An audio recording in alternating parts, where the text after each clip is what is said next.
வாக்காளர்கள் வாக்களிக்க வேண்டிய நாள் நெருங்கிவிட்டது. இன்னும் ஒரு சில தினங்களில் எந்த கட்சிக்கு ஓட்டு போடுவது என அவர்கள் முடிவெடுத்து வாக்களித்து விடுவார்கள். இந்த நிலையில் தமிழகத்தை பொறுத்தவரையில் எந்த கூட்டணி வெற்றி பெறும் என்பது தொடர்பாக ஏராளமான கருத்து கணிப்புகள் வெளிவந்த வண்ணம் இருந்தன. பெரும்பாலான கருத்து கணிப்புகள் திமுக கூட்டணி அதிக இடங்களை கைப்பற்றும் என்றுதான் தெரிவித்துள்ளன. அதிமுக கூட்டணி ஒரு சில தொகுதிகளிலும், பாஜக கூட்டணி ஒரு சில தொகுதிகளிலும் வெற்றி பெறும் என பரவலான கருத்து கணிப்புகள் தெரிவித்து வந்துள்ளன. இந்த நிலையில் தேர்தல் கருத்து கணிப்பில் பிரபலமான மோட்டார்ஸ் அமைப்பு இறுதிக்கள நிலவரம் குறித்து ஒரு கருத்து கணிப்பு நடத்தியுள்ளது. தேர்தல் முடிவு இப்படியும் இருக்குமா என்கிற வகையில் மிகப்பெரிய அதிர்ச்சியையும் ஆச்சரியத்தையும் அந்த கருத்து கணிப்பு வெளிப்படுத்தியுள்ளது.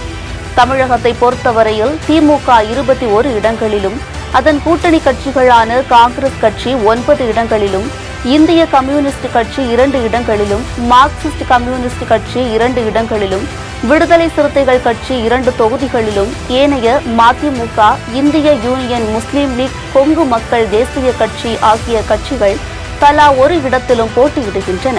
ஆக மொத்தம் தமிழகத்தில் திமுக கூட்டணி 39 இடங்களில் அதிமுக மற்றும் பாஜகவை எதிர்த்து போட்டியிடுகிறது.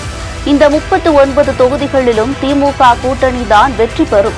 பாரதிய ஜனதா கட்சியும் அதிமுகவும் ஒரு இடத்தில் கூட வெற்றி பெறாது என அந்த தேர்தல் கணிப்பு தெரிவித்துள்ளது.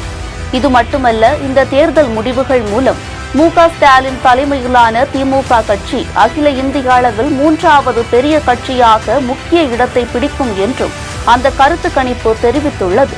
அதாவது அகில இந்திய அளவில் பாரதிய ஜனதா கட்சி, காங்கிரஸ் கட்சி ஆகியவற்றிற்கு அடுத்தபடியாக திமுக 3வது இடத்தில் இருக்கும் என தெரிவிக்கப்பட்டுள்ளது.